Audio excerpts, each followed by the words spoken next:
नमस्कार दोस्तों, आप सभी भाइयों का स्वागत है एडियाल वीडियो चैनल पर। मेरा नाम है अरविंद धामा। देखिए दोस्तों, बंगाल की खाड़ी पर सिस्टम बन चुका है, सर्कुलेशन बना हुआ है जो कि इस समय यहाँ पर है। और ये भी बात सही है कि ये सिस्टम भारत के मध्य राज्यों तक बारिश करेगा, लेकिन इसके आगे बढ़ने की स्थिति उसमें अभी थोड़ी संशय है, क्योंकि ये जो इधर से एंटी सर्कुलेशन राजस्थान के भागों पर बना हुआ है और जो उत्तर पश्चिमी हवाएं चला रहा है, तो ये सिस्टम भी इधर से इसकी हवाएं बंगाल की खाड़ी की पहुंचेंगी। तो देखिए, हर बार ही 2024 का आप ले लीजिए, 2023 का ले लीजिए कि एंड के जो मानसून का आखिरी का समय होता है, तब एक बंगाल की खाड़ी पर सिस्टम बनता जरूर है, लेकिन वो भारत के राज्यों पर ज्यादा आगे तक नहीं बढ़ पाता। उसका कारण यही है कि एंटी सर्कुलेशन की हवाएं जो है वो मजबूत रहती हैं और वो आगे नहीं बढ़ पाता। ठीक इसी तरह से इस सिस्टम के साथ भी होने की संभावना है। अगर ये थोड़े अंदर आता है तो उड़ीसा या थोड़े बहुत अंदर ही पहुंच पाएगा, ज्यादा अंदर नहीं पहुंच पाएगा, और इसकी हवाओं के कारण जो बंगाल की खाड़ी का मॉइस्चर पहुंचेगा तो मध्य राज्यों तक बारिश होने की संभावना जरूर जो है वो दिखाई देगी सितंबर के आखिर में। अभी फिलहाल 25 सितंबर तक, देखिए कल 21 सितंबर है, 25 सितंबर तक मानसून भारत के कई राज्यों से विदाई जो है वो लेने वाला है, जैसे कि जम्मू कश्मीर, लेह लद्दाख, हिमाचल प्रदेश, पंजाब, हरियाणा और राजस्थान के भी ज़्यादातर भागों के साथ साथ और यहाँ पर गुजरात के भागों से, क्योंकि यहाँ पर परिस्थितियां अनुकूल बन रही हैं और जो हवाएं हैं वे उत्तर पश्चिमी काफ़ी रफ्तार से यहाँ पर चल रही है, मॉइस्चर को लगातार पीछे हटा रही हैं। और मैं थोड़ा सा आप सभी भाइयों को यहाँ पर दिखलाना भी चाहूँगा मौसमी सिस्टम जो है, मैं पहले आपको दिखला दूँ। तो यहाँ पर एक सर्कुलेशन बना हुआ है उत्तर प्रदेश और बिहार के भागों पर, जिसके कारण यहाँ पर थोड़ी बहुत वेदर एक्टिविटी हो रही है, एक ट्रफ बनी हुई है और ये सर्कुलेशन यहाँ पर बन चुका है बंगाल की खाड़ी पर, जो कि धीरे धीरे ताकतवर होगा और इस तरह से आगे बढ़ेगा। लेकिन एंटी सर्कुलेशन की हवाएं भी काफी मजबूत जो है वो यहां पर चल रही है। तो मैं थोड़ा सा आप सभी भाई को दिखला दूं ताकि आपको अच्छे से समझ में आ जाए। देखिए, ये 23 सितंबर की वेदर रिपोर्ट है। 23 सितंबर तक, माफ कीजिएगा 22 सितंबर की वेदर रिपोर्ट है। 22 सितंबर में ये सिस्टम बंगाल की खाड़ी पर पहुंच जाएगा। लगातार इसे मॉइस्चर मिलता रहेगा, ताकतवर होता रहेगा, लेकिन इधर से एंटी सर्कुलेशन भी लगातार तेज हवाएं चलाता रहेगा। तो पंजाब से हरियाणा, दिल्ली, उत्तर प्रदेश और यहाँ पर छत्तीसगढ़ के भी कुछ भागों के साथ साथ मध्य प्रदेश के भागों पर और इधर राजस्थान के भागों पर मौसम पूरी तरह से साफ हो चलेगा। यहाँ पर बारिश होने की संभावना नहीं रहेगी। हालांकि राजस्थान के कुछ दक्षिणी पूर्वी भागों पर बारिश होने की संभावना रहेगी। इधर बिहार, झारखंड, पश्चिम बंगाल के भागों पर बारिश होने की संभावना रहेगी। दोस्तों, यहाँ पर 23 सितंबर में भी इसके कारण मॉइस्चर पहुंचने के कारण बिहार, झारखंड, पश्चिम बंगाल के कुछ भागों पर बारिश होगी और यहाँ पर मॉइस्चर आने के कारण राजस्थान और पश्चिमी मध्य प्रदेश के कुछ भागों पर बारिश होगी। अन्यथा जो पंजाब से हरियाणा, उत्तर प्रदेश के भाग है और राजस्थान के मध्य से उत्तरी भाग है, मध्य प्रदेश के पूर्वी भाग है, छत्तीसगढ़ है, लगभग यहाँ पर मौसम साफ रहेगा। 24 सितंबर में इसके कारण मॉइस्चर बिहार से के भागों पर पहुंचेगा, यहाँ पर झारखंड के भागों पर पहुंचेगा। इन भागों पर जोरदार बारिश होनी शुरू हो जाएगी और इधर से एंटी सर्कुलेशन लगातार हवा चलाता रहेगा। तो इस पैटर्न में मौसम लगभग साफ रहेगा। इन मध्य दक्षिणी भागों पर बारिश होने की संभावना बनी रहेगी।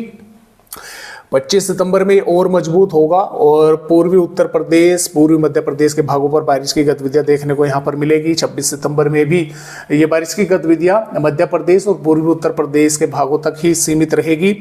और यहां पर दोस्तों 27 सितंबर में मध्य प्रदेश के मध्य भागों पर और उत्तर प्रदेश के जो पश्चिमी उत्तर प्रदेश के दक्षिणी भाग है यहाँ पर और पूर्वी राजस्थान के कुछ भागों पर यहाँ तक इसका मॉइस्चर पहुंचेगा, यहाँ तक बारिश होने की संभावना है। लेकिन जैसे कि आप यहाँ पर देख पा रहे हैं, 27 सितंबर तक भी ये आगे नहीं बढ़ पा रहा है। यहां से इस तरह से यहां पर पश्चिम बंगाल के भागों की तरफ आगे बढ़ गया और यहां पर 28 सितंबर में दोस्तों ये थोड़ा आगे बढ़ा पश्चिम बंगाल के झारखंड के आसपास के भागों पर। इसके कारण मॉइस्चर उत्तर प्रदेश, पूर्वी राजस्थान तक पहुंचेगा। कुछ भागों पर बारिश होने की यहां पर संभावना बनी रहेगी और पूर्वी राज्यों पर जोरदार बारिश जो है दोस्तों यहां पर देखने को मिलेगी। 29 सितंबर में बिहार के भागों पर पहुंच गया, यानी कि ये इस तरह से आगे ना बढ़कर ऊपर की तरफ पहुंच रहा है, क्योंकि ये हवाएं लगातार इसको पुश कर रही हैं। तो उत्तर प्रदेश और यहाँ पर मध्य प्रदेश और दक्षिण पूर्वी राजस्थान के कुछ भागों पर बारिश होने की संभावना बनी रहेगी। और आगे के अपडेट अभी नहीं आए हैं, तो मुझे नहीं लगता कि ये ज्यादा आगे तक बढ़ पाएगा। ये यहाँ से बिहार के भागों से ही इस तरह से रिकवर कर जाएगा, बाहर निकल जाएगा। लेकिन इसके कारण एक बार को उत्तर प्रदेश और मध्य प्रदेश और दक्षिणी पूर्वी राजस्थान तक मॉइस्चर पहुंचेगा और कुछ भागों पर बारिश होने की संभावना बनेगी। तो फिलहाल इस तरह से अपडेट है, यानी कि इस सिस्टम के कारण पंजाब, हरियाणा और पश्चिमी राजस्थान के भागों पर फिलहाल के अपडेटों के अनुसार तो दोस्तों बारिश की संभावना नहीं है, क्योंकि वहां तक इसका मॉइस्चर ही नहीं पहुंच पाएगा। तो आइए देखते हैं कि फिलहाल आने वाली 21 सितंबर में किन किन भागों पर बारिश होने की संभावनाएं हैं। देखिए दोस्तों, पूर्वोत्तर राज्यों पर मॉइस्चर पहुंचने के कारण असम, मेघालय और यहाँ पर नागालैंड, मणिपुर, मिजोरम, त्रिपुरा के कई भागों पर मध्यम से तेज बारिश होगी। अरुणाचल प्रदेश के भागों पर बारिश होगी। सिक्किम के कई इलाकों पर बारिश होने की संभावनाएं हैं। पश्चिम बंगाल के कई इलाकों पर, कोलकाता, हावड़ा, बरासत के भागों पर बारिश होगी। झारखंड पर गोड्डा, बोकारो, दुमका, साहिबगंज, लोहरदगा, लातेहार, रांची, गुमला, पश्चिमी सिंहभूम, पूर्वी सिंहभूम के आसपास के भागों पर हल्की या हल्की से मध्यम बारिश होगी।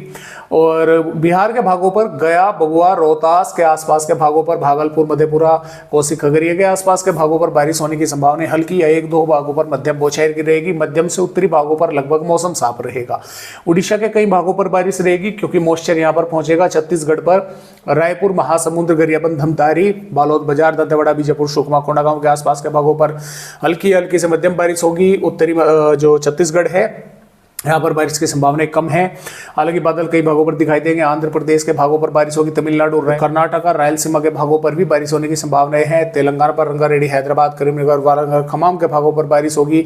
महाराष्ट्र की दोस्तों अगर बात करें तो देखिए, महाराष्ट्र पर मुंबई, पुणे, ठाणे, रायगढ़, रत्नागिरी, सिंधुदुर्ग, सतारा, कोल्हापुर, नासिक, धुले और उस्मानाबाद और नागपुर, भंडारा, गोंदिया, गढ़चिरौली, अकोला, वाशिम, वर्धा के आसपास के भागों पर कई स्थानों पर हल्की या हल्की से मध्यम बौछारें होने की संभावना है। कुछ भागों पर तेज भी बारिश देखने को मिल सकती है। मध्य प्रदेश राज्य पर निवस मसूर, रतलाम, उज्जैन, धार, इंदौर, बड़वानी, बुरहानपुर, खंडवा, बैतूल, हरदा, भोपाल, विदिशा के आसपास के भागों पर हल्की या 1-2 भागों पर हल्की से मध्यम बारिश होगी। कुछ भागों पर थोड़ी तेज भी बारिश देखने को मिल सकती है। भिंड, ग्वालियर, मुरैना, दतिया, टीकमगढ़, छतरपुर, पन्ना, सतना, रीवा, सिद्धि, उमरिया, शहडोल, अनूपपुर, डिंडोरी, जबलपुर के सागर के भागों पर मौसम साफ बना रहेगा। कुछ भागों पर थोड़े बहुत बादल जबलपुर और शहडोल, उमरिया के भागों पर दिखाई दे सकते हैं। और गुजरात के भागों पर वडोदरा, छोटा उदयपुर, नर्मदा, सूरत, तापी, वलसाड, दमनदीप के भागों पर, दादर नगर हवेली, दीप के भागों पर हल्की से मध्यम, कुछ भागों पर तेज बारिश होगी। और इसी की वजह से उदयपुर, डूंगरपुर, बांसवाड़ा के भागों पर, राजस्थान के भागों पर भी बारिश होने की संभावना है। कुछ स्थानों पर हल्की या हल्की से मध्यम, 1-2 भागों पर तेज की रहेगी। जैसलमेर, जोधपुर और नागौर, सवाई माधोपुर से ऊपर के भाग, श्रीगंगानगर, हनुमानगढ़, चूरू, झुंझुनू, अलवर, भरतपुर, धौलपुर और बीकानेर भागों पर मौसम पूरी तरह से साफ रहेगा। और यहाँ पर जम्मू कश्मीर, हिमाचल प्रदेश, लेह लद्दाख के भागों पर, पंजाब, हरियाणा, दिल्ली, पश्चिमी उत्तर प्रदेश पूरी तरह से मौसम साफ रहेगा। उत्तराखंड के कुछ भागों पर थोड़े बहुत बादल दिखाई दे सकते हैं। और पूर्वी उत्तर प्रदेश पर महाराजगंज, कुशीनगर, देवरिया के आसपास के भागों पर, गोरखपुर के आसपास के भागों पर थोड़ी बहुत बूंदाबांदी हो सकती है। ज़्यादा बारिश की संभावना यहाँ पर भी नहीं है। हालांकि कुछ भागों पर बादल दिखाई देंगे। और लखनऊ, कानपुर देहात, अयोध्या, प्रतापगढ़, प्रयागराज, सोनभद्र के भागों पर भी लगभग मौसम पूरी तरह से साफ रहेगा। थोड़े बहुत बादल आते जाते दिखाई दे सकते हैं। तो आगे जो है ये बारिश की गतिविधियां इन भागों से लगातार समाप्त हो रही है, क्योंकि यहाँ पर जो स्थितियां है वो मानसून के वापसी लौटने की जो है वो बन रही है। और अगले 2-3 दिनों के दौरान, जैसा कि मैंने आपको बताया कि लेह लद्दाख, जम्मू कश्मीर, हिमाचल प्रदेश और पंजाब, हरियाणा और राजस्थान के कई भागों के साथ साथ गुजरात के कई इलाकों से मानसून की विदाई फिर से देखने को मिल सकती है। 22 सितंबर में भी जम्मू कश्मीर, हिमाचल प्रदेश के भागों पर मौसम साफ रहेगा। उत्तराखंड के कुछ भागों पर मॉइस्चर पहुंचने के कारण बादल दिखाई देंगे। पंजाब, हरियाणा, उत्तर प्रदेश के ज़्यादातर भागों पर मौसम साफ रहेगा। राजस्थान के उदयपुर, डूंगरपुर, बांसवाड़ा, भीलवाड़ा के आसपास के भागों पर बारिश होगी। पूर्वी मध्य प्रदेश, उत्तरी छत्तीसगढ़ पर लगभग मौसम साफ रहेगा। बिहार के ज़्यादातर भागों पर मौसम साफ रहेगा, लेकिन झारखंड, पश्चिम बंगाल से और यहाँ पर दक्षिणी पश्चिमी मध्य प्रदेश, गुजरात, महाराष्ट्र, तेलंगाना के भागों पर बारिश होने की संभावना रहेगी। तो फिलहाल इस तरह से अपडेट है। आगे का अपडेट मैंने आप सभी भाइयों को पहले ही दिखला दी। तो आज की वीडियो में बस इतनी ही जानकारी।